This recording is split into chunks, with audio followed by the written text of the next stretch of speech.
Ever noticed how you became everyone's emotional anchor, except your own? How your schedule is packed, but your soul feels empty? They taught you that being available 24/7 means being a good person, but no one told you the price of that. Constant exhaustion, unbalanced relationships, and that quiet sense of losing yourself while trying to please the world. Take a breath and really hear this. Maybe you're not too sensitive. Maybe the world just normalized emotional burnout. And what if there's another way? A quieter path, but also a stronger one, where you learn to say no without guilt, where you finally reconnect with the person you were before trying to fit into everyone else's expectations. This video won't sugarcoat things. It won't give you magic solutions, but it might tell you truths no one else had the courage to say. Because when you stop shrinking yourself, the entire world starts to respond differently. Some people think setting boundaries is selfish. Truth? It's emotional survival. Every time you say yes to something you don't want, you're saying no to yourself. And that comes at a cost. A tired mind, anxiety no one sees, the feeling of always being available but never fully present. Setting boundaries doesn't push people away. It brings you closer to yourself, and you don't need to explain every decision. Your time is as valuable as money. Spend it on people who treat it that way. Ever notice how some folks only show up when they need something, and how guilty you feel when you pull back? Truth is, we were taught to equate love with sacrifice. But one-sided relationships aren't affection. They're emotional extraction. Constant availability chips away at your mental health. Exhaustion isn't just physical. It lives in the lump in your throat, the sleepless nights, the urge to disappear. Setting boundaries is like fencing a garden. The right people won't jump the wall. They'll knock.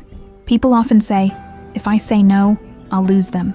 Yes, you'll lose the wrong ones, the ones who stayed for convenience.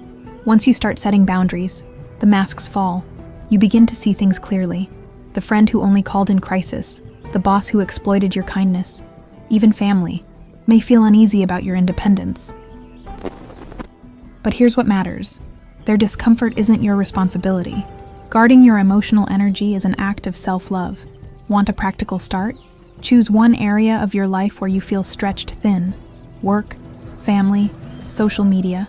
Pick one. Set a simple rule. No work messages after 8 p.m. No draining social events this month. Mute anyone who only brings negativity. Try it for a week. You'll feel something shift, like pieces of yourself returning. Boundaries aren't walls to keep people out. They're doors with locks for your peace. But keeping that stance isn't easy, especially when society praises people who give until they're empty. There's this silent pressure to always be useful, present, accessible, as if your worth is tied to your emotional availability. But no one talks about what that costs. The loss of identity, the quiet resentment, the fading spark in your eyes. And then comes that turning point, when you look in the mirror and wonder, who am I when no one needs me? There's a kind of silence that doesn't hurt. It comes when you turn down the volume of the world and start listening to your own voice. But that takes guts, because when you look inward, you don't just see light, you meet your shadow, the part of you you've ignored, hidden, silenced for years. Carl Jung believed authenticity begins when we embrace that shadow, not when we chase perfection. It's not about being good all the time. It's about being whole. Most people go through life never really knowing who they are. They follow a script they didn't write, pick a career out of fear, a lifestyle out of pressure, and then wonder why they feel so hollow. Self-knowledge isn't spiritual luxury. It's psychological survival. It's the foundation of real self-esteem. If you're wondering where to begin, start with the uncomfortable questions. What would I do if no one was watching? Which choices were actually mine? Funny thing is, the more you know yourself, the less you feel the need to explain. Authenticity doesn't ask for permission. It doesn't shout, but it never apologizes. It just is. And that bothers a lot of people, because we live in a world that profits from your insecurity, that sells you fake happiness in shiny packaging. But truth is, no one can offer you a meaningful life if you don't know what meaning is for you. Being real might disappoint others, but it's the only way not to disappoint yourself. Want to make this tangible? Build a habit of intentional solitude. No, You don't need to vanish into the mountains. Just unplug from autopilot. Take 15 minutes. No phone, no distractions. Grab a notebook. Write down whatever's on your mind, even if it feels silly. Ask yourself what you've been avoiding. For deeper insights, read The Power of Now by Eckhart Tolle or Women Who Run with the Wolves by Clarissa Pinkola Estes. Slowly, the stranger in the mirror will start to feel familiar. And here's the beauty. Once you really know yourself, you begin to understand why you let others overstep your boundaries. You see how your constant availability wasn't generosity, it was fear of rejection, that your need to be needed was a craving for acceptance. And once that realization lands, the next chapter begins, one that reshapes your entire approach to relationships. When you start setting boundaries and knowing yourself, something unexpected happens. Your relationships shift. And not just shift, some completely vanish. And that's okay, because many of them only existed around the version of you who said yes to everything, the one who was always there, even when drained. When that version begins to fade, the flimsy connections fade too. But the real ones, the ones rooted in respect, they get stronger. The people who love you don't flinch at your no. They understand that boundaries are a form of love. It's jarring to realize how many relationships were built on your constant emotional availability. People who only called to vent, who disappeared when you needed them, who felt threatened by your growth. A lack of personal boundaries creates relationships that feel like love, but are actually emotional dependency. Don't be fooled. Just because someone smiles at you doesn't mean they want you well. Sometimes your quiet evolution makes the loudest noise in those who depended on your stagnation. As you grow into your authenticity, some people begin to distance themselves. And yeah, you feel it. An emptiness here, some space there. But that space is where new, healthier connections are born. Relationships grounded in mutual respect, not obligation. In admiration, not control. The conversations go deeper. The silences become safe. And when someone new comes into your life now, they meet the real you, not your filtered version. Here's a simple experiment. Pay attention to who respects your boundaries. See if the ones you always listen to also listen to you. Notice if your invitations come with guilt or with grace. Try saying, "Not today," to someone who usually expects your immediate help. See how they react. Their response will reveal everything you need to know. It's not about testing people. It's about finally observing what's always been there. And the most powerful part? You stop explaining yourself. You realize that guarding your energy doesn't make you cold. It makes you whole. Carl Jung once said that true love only exists between whole people, not fragmented halves looking to be completed. When your relationships start reflecting your inner clarity, everything changes. You no longer chase attention. You choose presence. And in that shift, a new level of personal growth begins to unfold. Growth never happens in comfort. The real problem? People confuse comfort with peace. But sometimes, what you call comfort is just familiar pain. Growth hurts, but in a good way. It's like the ache of emotional muscles being stretched. It starts subtly. A no you didn't apologize for. A favor you turned down. A spiraling thought that no longer spirals. That's growth. Not dramatic. Not loud, but real. Steady. Sacred. It's amazing how internal shifts begin to show up. Externally.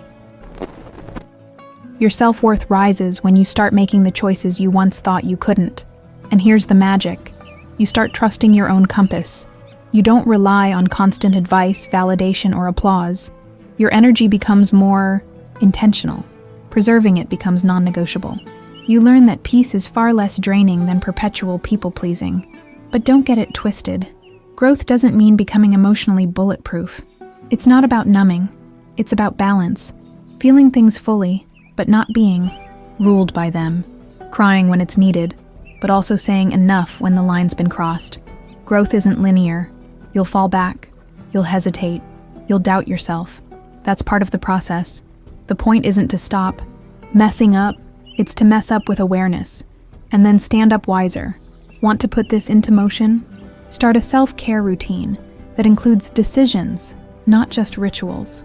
Read The Gifts of Imperfection by Brené Brown. Journal one decision a day that reflects your growth. Maybe you stayed calm when you usually exploded. Maybe you set a time boundary. Maybe you just said no without guilt. Every tiny moment of aligned action builds the foundation for a stronger, freer you. Eventually, others start noticing. Your posture shifts. Your voice gets firmer. You stop accepting emotional breadcrumbs. And without even trying, you begin to inspire people. Your energy speaks louder than your words. But to get there, you had to break cycles, break habits, break expectations. And now, it's time to zoom out, to see how the very culture we live in might be the root of this exhaustion, and what happens when you dare to unplug from it. We live in a time where being constantly available is treated like a virtue, but really, it's emotional bankruptcy dressed up as dedication. Being reachable 24/7 isn't kindness, it's self-abandonment. We've built a collective addiction to overstimulation. Wake up, check your phone, go to bed with notifications buzzing in your skull, always on, always depleted. And when someone decides to pause, they're called selfish, weird, or disconnected. But maybe that's the only way to stay sane. Look around. We talk a lot about freedom, but we're shackled by algorithms, by fake productivity, by constant comparison. Success has become this endless loop of showing up, delivering, smiling, even when you're empty inside. You're measured by how fast you reply, how much you produce, how happy you look online, and all of it quietly drains your emotional reserves. No one asks how you actually feel. Just if you saw that post, that meme, that email, you're drowning in digital noise and paying with your peace. What makes this dangerous? It all feels normal, subtle, disguised as connection, but it's control. When you're always responding, you have no space to hear yourself. And without that space, you live on autopilot. You keep going, pleasing, producing, until your body breaks. Anxiety, insomnia, numbness. These aren't random. They're signals from a soul that's been silenced too long. This world doesn't reward wholeness. It rewards function, even if you're emotionally bankrupt. But then comes the crack in the system. That moment when the noise becomes unbearable. When everything looks the same, but you can't fake it anymore. The mask falls, the routine collapses, and you ask the question that flips the table. Is this the life I really want? That's the wake-up call.